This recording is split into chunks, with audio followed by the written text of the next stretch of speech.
నమస్తే. వైసీపీకి భారీ షాక్. జగన్కి దెబ్బల మీద దెబ్బలు తగులుతూ వస్తున్నాయి. కానీ ఆ పార్టీకి సంబంధించినటువంటి కొంతమంది నేతలు ఒకరేగా ఇద్దరేగా అని చెప్పేసి అంటూ వాళ్ళకు వాళ్ళే ఓదార్చుకుంటూ వస్తున్నారు. మొత్తానికి ఒక పెద్ద వికెటే పడబోతుంది. అది బాలినేని శ్రీనివాస్.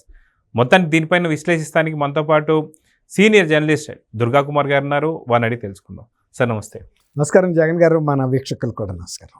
సార్, బాలినేని శ్రీనివాస్, ఈయన వైసీపీ శ్రీనివాస్ రెడ్డి, ఇతను వైసీపీకి సంబంధించి ఒక మంచి కీలకమైన పాత్రలో ఉన్నాడని చెప్పేసి అయితే అంటున్నారు. కానీ వాస్తవానికి జగన్ దగ్గర మాత్రం అతనికి అంత పెద్ద పలుకుబడి లేదేమో అని చెప్పి అనిపిస్తుంది. ఎందుకంటే గతంలో ఏదైతే మినిస్ట్రీ పోస్ట్ కావచ్చు, దాని తర్వాత ఆయనకు సరైనటువంటి ఒక వాల్యూ కూడా ఇవ్వలేదని ఆయన చాలాసార్లు అలగడం కావచ్చు, లేదా పార్టీ వీడుతున్నాడు ఎలక్షన్స్ కన్నా ముందే అని చెప్పేసి కూడా వార్తలు వచ్చాయి.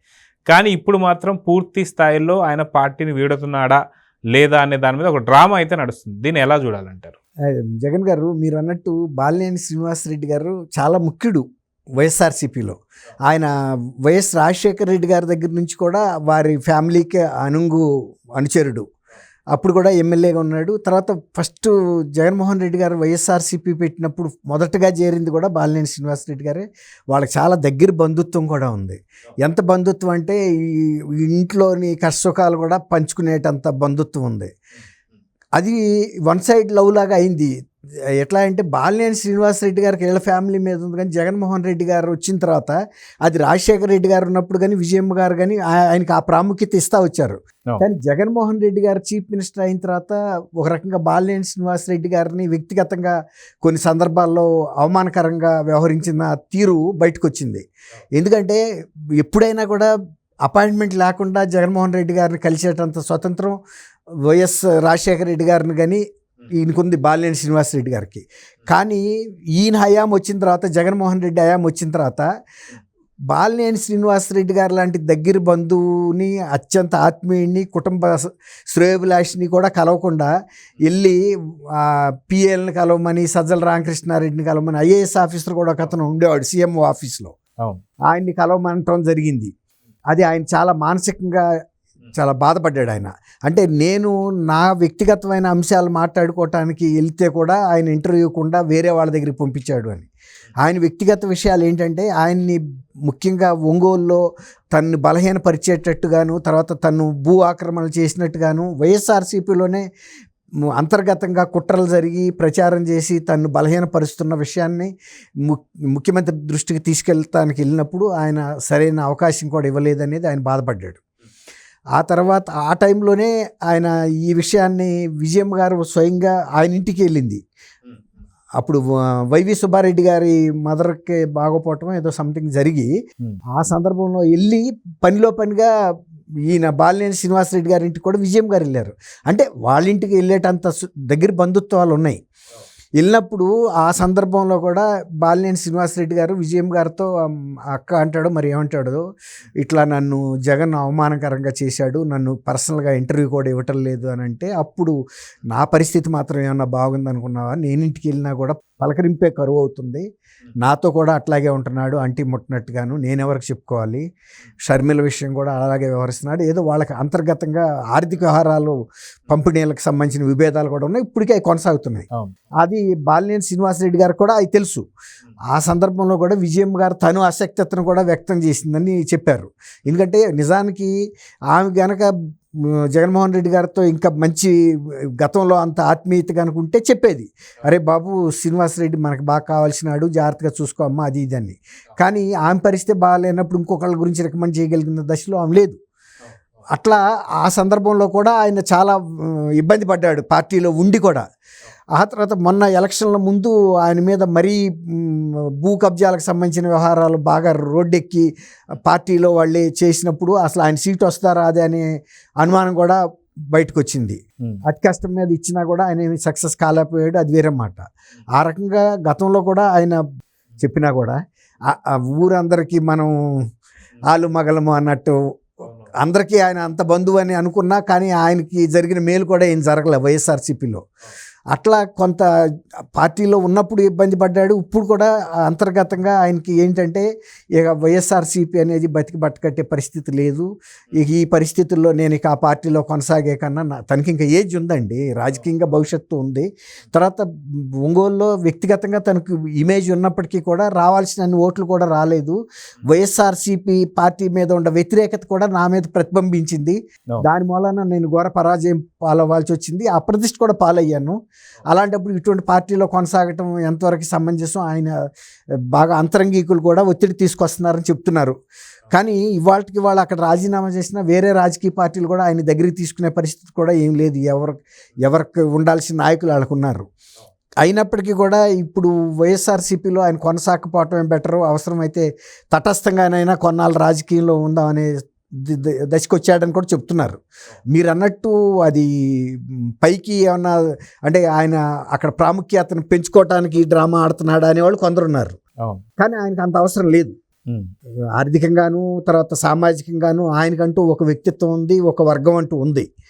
ఈ వైఎస్ఆర్సీపీ ఉన్నా లేకపోయినా తను మనుగడ కొనసాగుతుంది రాజకీయంగా, గుర్తింపు. కాబట్టి అట్లా మనం అనుకోవటానికి వెళ్ళలేదు. చాలామంది ఇలా అంతర్గతంగా మదన పడుతూ పార్టీలో ప్రాముఖ్యత లేకుండా నా పేరు మీద మీరు గెలుస్తారు, మీకు ఇవ్వాల్సిన ప్రాధాన్యత ఏంటి, ప్రాముఖ్యం ఏంటి అనే దృష్టి మీద జగన్మోహన్ రెడ్డి గారు ఉన్నాడు. ఇప్పటికీ ఆయనలో మార్పు రాలేదనే ఉద్దేశం చాలామంది అంతరంగికంగా చెప్తున్నారు. అయితే ఇటీవల చూసుకుంటే దాదాపు ఎంపీలు అయినటువంటి యొక్క మోపిదేవి కావచ్చు, లేదా బీదా మస్తాన్ కావచ్చు, ఇంకా ఎమ్మెల్సీలు కావచ్చు, ఒకరి తర్వాత ఒకరు వస్తూనే ఉన్నారు. అయితే జగన్ కూడా ఎందుకని దీన్ని చాలా సీరియస్గా తీసుకోవట్లేదు అంటే, వచ్చిన సీట్లే 11, ఖచ్చితంగా తనకున్నటువంటి ఒక నావకి బొక్కబడిందని సంగతి తెలుసు. చిన్నగా మునిగిపోయేదాన్ని మళ్ళీ ఏం చేసినా లేదనే స్థితిలోనైనా ఇప్పుడు బాలినేని కూడా బయటకు వస్తున్నా సరే సరైనటువంటి యొక్క జగన్ నుంచి స్పందన అయితే కనిపించడం లేదు. ఎందుకంటే బుచ్చగించాలని మీరు అంటున్నారు. జగన్ నేచర్కి బుజ్జగించడం అనేది లేదండి. ఉంటే ఉంటారు, పోతే పోమని కూడా చెప్పాడు కదా. ఎవరుంటే ఉంటారు, లేకపోతారు. ఇప్పుడు ఆయన ఒక వేవ్లో వచ్చాడండి కిందసారి. ఏదో అమలు చేయలేని హామీలైనా ఇచ్చేసి ప్రజలు ఆ రకంగా మభ్యపెట్టి వచ్చాడు. పదే ప్రజలు మభ్య పడతారని కూడా, మభ్య పెడితే గురవుతారని కూడా మనం అనుకోలేము. కాబట్టి ఇక ఆయన మీరు అన్నట్టు పడవ చిల్లు పడిన తర్వాత ఇవాళ ఇక్కడ కాకపోతే ఇంకా కొంచెం ముందుకెళ్ళిన తర్వాత అయినా మునక్క తప్పదు. ఆల్రెడీ ఇప్పుడు మోపిదేవి వెంకటరమణ గారు ఆయనకి అత్యంత వాళ్ళ తండ్రి గారి నుంచి కూడా ఆయన వాళ్ళతో పాటు జైల్లో కూడా ఉన్నాడు ఆయన చేయని నేరానికి. ఇప్పుడు ఆర్థికంగా లాభపడింది వైఎస్ఆర్ కుటుంబం, కానీ ఆయన కూడా జైల్లో ఉన్నాడు. అయినా కూడా ఆయన ఇప్పుడు బయటపడలా, నాది ఇందులో ఏం పాత్ర లేదు. చాలామంది అప్రూవర్లుగా మారుతారు, ఆయన మారలా. ఎందుకంటే ఆ కుటుంబం మీద ఉన్న అభిమానంతో దిగమింగాడు. కానీ ఇప్పుడు ఇక ఆ పరిస్థితి లేదని బయటకు వచ్చేసాడు. ఆయనకు మొన్న ఎమ్మెల్యే సీట్ కూడా ఇవ్వలేదు, వాళ్ళ తమ్ముడికి సీట్ అడిగినా కూడా ఇవ్వపోయేటప్పటికి ఆయన బయటకు వచ్చాడు. బీదా మస్తాన్ రావు కూడా చాలా వాళ్ళకి దగ్గర వ్యక్తి, నమ్ముకున్నాడు. కానీ పరిస్థితులు అనుకూలంగా లేదని వెళ్ళిపోయాడు. అట్లా చాలామంది బాగా దగ్గర వాళ్ళు కూడా వెళ్ళిపోతున్నారు. అంతెందుకు ఇప్పుడు జగ్గైపేట ఎమ్మెల్యే సామినేని ఉదయభాను ఆయన చాలా కాలంగా వీళ్ళ కుటుంబాన్ని నమ్ముకుని ఉన్నాడు. ఆయన కూడా రాజశేఖర రెడ్డి గారి టైం నుంచి నమ్ముకుని ఉన్నాడు. కానీ మొన్న మంత్రివర్గంలో కూడా ఆయనకి ఎక్కడ స్థానం ఇవ్వాల, ఇస్తారని అనుకున్నారు చాలామంది. ఆయన ఆశించాడు. జగ్గైపేట నియోజకవర్గంలో కూడా తనతో పాటు చాలామందిని పార్టీలో చేర్చడానికి ఆయన ఇన్స్ట్రుమెంటల్గా ఉపయోగపడ్డాడు. తిరుగులేని శక్తిగా పార్టీకి నిలబడ్డాడు. ఇప్పుడు ఆయనది కూడా డౌట్లో పడిపోయిందని చెప్తున్నారు. ఆయనతో పాటు జిల్లా పరిషత్ చైర్మన్లు, తర్వాత కౌన్సిలర్లు, ఆ తర్వాత ఎంపీటీసీలు, జడ్పీటీసీలు, వీళ్ళు సర్పంచ్లు, వీళ్ళందరినీ కూడా సమయం చేసి జనసేనలోకి వెళ్ళిపోతాడనేది ఆయనది కూడా ఒక డౌట్లోకి వచ్చింది. అంటే నేను ఎందుకు చెబుతున్నా అంటే వీళ్ళందరూ కూడా గట్టి పిల్లర్లాగా, ఒక స్తంభాలలాగా నిలబడిన వ్యక్తులు ఇవాళ వాళ్ళ ఉనికి కోసం, తర్వాత ఇక్కడ ప్రాముఖ్యత లేకుండా ఈ పార్టీలో ఇంకెన్నాళ్ళు కొనసాగుతాము, తర్వాత దీన్ని పునర్వైభవం తీసుకురావడానికి జగన్మోహన్ రెడ్డి గారి నాకు మీరు అడిగారు, ఎట్లాగూ పార్టీ సింక్ అయిపోతున్నప్పుడు ఇంకా దీన్ని బాగు చేసేది ఏంటనే ఒక నిర్లిప్తతో ఉండి ఆయన ఎక్కువ బెంగళూరులో గడపడానికి ఇష్టపడుతున్నాడు, లేదంటే బ్రిటన్ లండన్ వెళ్తున్నాడు, లేకపోతే జెరూసలేం వెళ్తున్నాడు. తర్వాత ప్రజల ముందుకెళ్ళి జరిగిన తప్పులను ఒప్పుకోవట్లేదు. మిగిలిన ఎమ్మెల్యేలు, ఎక్స్ మినిస్టర్స్, ఉండవల్లి అరుణ్ కుమార్ లాంటి వాళ్ళు, తర్వాత గతంలో రాజశేఖర రెడ్డి గారికి ముఖ్య సలహాదారుగా పనిచేసిన కేవీపీ రామచంద్రరావు గారు, ఇలాంటి వాళ్ళందరూ జగన్మోహన్ రెడ్డి చేసిన తప్పుల్ని ఇలా చేసి ఉండకూడదు, ఈ విషయంలో ఈ విధానంలో తప్పు చేశాడు అన్నీ బయటికి చెబుతున్నారు. కానీ తన్నోటమటే కొన్ని తప్పులు జరిగినాయి, దానికి ప్రత్యక్షంగా నేను బాధ్యుడిని అయినా కాకపోయినా నైతికంగా నేను క్షమాపణ చెబుతాను. ఎప్పుడైనా ఒక నాయకుడు అనేవాడు బోల్డ్గా బయటకు రావాలండి, నిర్ద్వందంగా ప్రజల ముందు తప్పులు ఒప్పుకోవాలి. ఎందుకు అంటే వైఎస్ రాజశేఖర రెడ్డి గారు కూడా అసెంబ్లీలో వాళ్ళ తండ్రి రాజారెడ్డి గారు తెలుసో తెలవకో మా తండ్రి అసైన్డ్ భూములు కొన్నాడు, ఎస్టేట్ ఉంది కదా ఇడుపులపై ఎస్టేట్లో ఇన్ని ఎకరాలు ఉంది, ఆ అసైన్మెంట్ ల్యాండ్ని నేను ఇవాళ శాసనసభలో ప్రకటించి ప్రభుత్వానికి నేను హ్యాండ్ ఓవర్ చేస్తున్నాను అన్నాడు. స్వచ్ఛందంగా ప్రకటించాడు. అట్లా స్వచ్ఛందంగా ప్రజల ముందు ఒప్పుకోవటం అనేది ఒక రాజకీయ నాయకుడికి కావాల్సిన ఒక ధైర్యం, ఒక అర్హత. అంతే తప్ప తప్పుల్ని కప్పిపుచ్చుకుని మా చాటుగా వెళ్ళిపోయే వ్యక్తిని ఎప్పుడు కూడా ప్రజలు లైక్ చేయరు. ఇప్పుడు ప్రజలు అందరూ సఫర్ అయ్యారు ఈయన ప్రభుత్వంలో. అది వాళ్ళు బటన్ నొక్కి చూపించినప్పుడు తను కూడా చెప్పాలి కదా, ఎస్ నేను ప్రజా తీర్పుని గౌరవిస్తున్నాను. ఇప్పుడు కూడా నేను ఆ మాట అంటలా. ముసలాయన చంద్రబాబు అబద్ధపు హామీలు ఇచ్చి గెలిచాడు ఇలాంటివి చెబుతున్నాడు. ప్రజలు అయ్యి ఒప్పుకోరండి. ఇప్పుడు అలాంటి అప్పుడు నువ్వు కూడా 2019లో గెలిచింది అదే అబద్ధపు హామీలు, అంతకన్నా కనీసం ఇవాళ ఆయన వచ్చి రాగానే అమలు చేయలేడు అనుకున్న ప్రతి హామీని నెరవేర్చి చూపిస్తున్నాడు. ఎందుకంటే ఆయన ఇవాళ కొత్తగా రాజకీయాల్లోకి రాలేదు, ఒకసారి మభ్యపెట్టి చీఫ్ మినిస్టర్ అవ్వాల. ఆయన అంతకుముందు కూడా సమైక్య ఆంధ్రప్రదేశ్లో కూడా 2 సార్లు చీఫ్ మినిస్టర్గా చేశాడు. కష్టం నష్టం ఎదుర్కోవటం తెలుసు. అట్లాగే ప్రజల సంపద సృష్టించడం సమాజంలో, అలాగే వాటిని మళ్ళీ తిరిగి ప్రజలకు ఖర్చు పెట్టడం తెలుసు. అంతేగాని కేవలం రిజర్వ్ బ్యాంకు మీదో వరల్డ్ బ్యాంకు మీదో ఇతర ఆర్థిక సంస్థల నుంచి అప్పు తీసుకురావటం కాదు.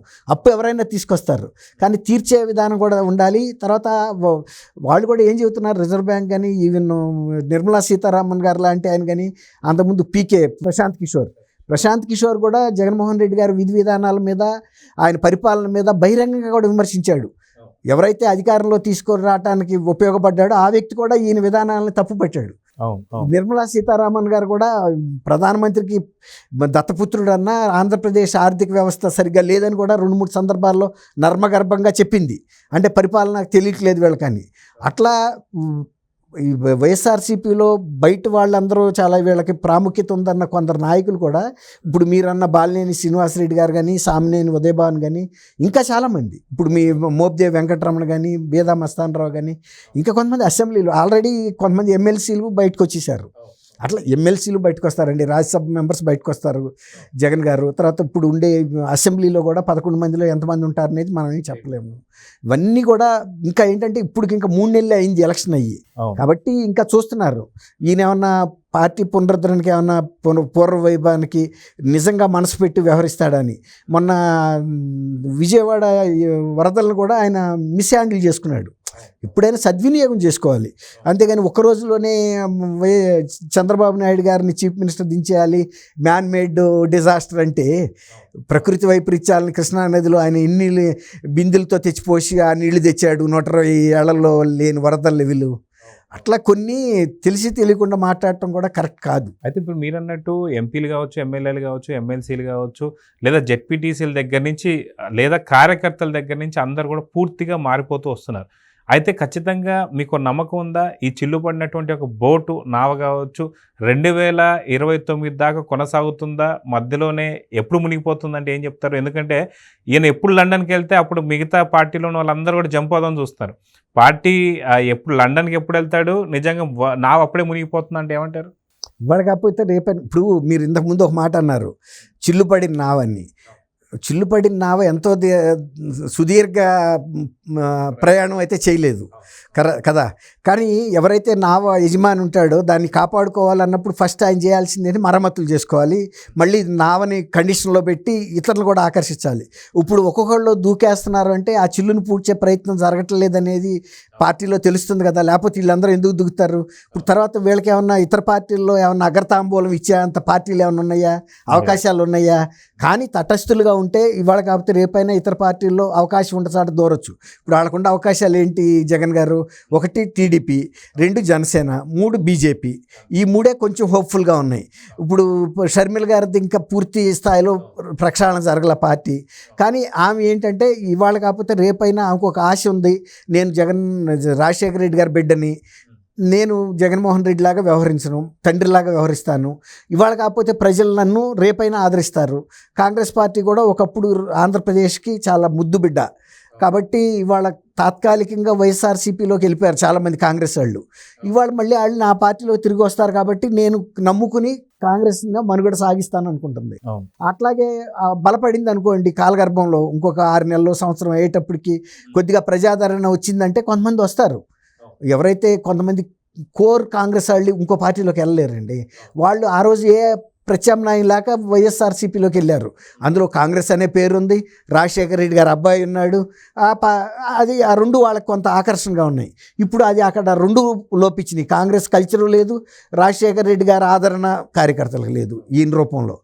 అది వాళ్ళ సొంత తల్లిని చెల్లిని కూడా ఆయన దూరంగా పెట్టాడు. కాబట్టి వాళ్ళ కాకపోతే రేపైనా ఇప్పుడు చెట్లు ఆకులన్నీ రాలిపోయినా పచ్చగెలుతుంది కదండి. అట్లాగే షర్మిల గారి వ్యక్తిత్వంతోనూ ఆమెకుండే గుణగణాలతోనూ పార్టీ గత చరిత్రతో పచ్చబడింది అనుకోండి, కొంతమంది అక్కడ కూడా వెళ్ళే అవకాశం ఉంటుంది. సో చూద్దాం సార్, ఖచ్చితంగా అసలుకి ఎప్పటిదాకా సాగుతుంది, ఖచ్చితంగా లండన్ జగన్ ఎప్పుడు ప్రయాణం పెట్టుకుంటారా అని చెప్పేసి వైసీపీ కార్యకర్తలు కావచ్చు, వాళ్ళ సంబంధించిన అభ్యర్థులు కావచ్చు వెయిట్ చేస్తున్నారు. ఆయన లండన్ వెళ్ళంగానే పూర్తిగా వైసీపీ కుప్పకూలిపోతుందా అంటే అవునంటే సమాధానం వస్తున్నాయి. చూద్దాం సార్ ఏం జరుగుతుంది. నమస్తే. థ్యాంక్ యూ జగన్ గారు. మన వీక్షకులు కూడా నమస్కారం.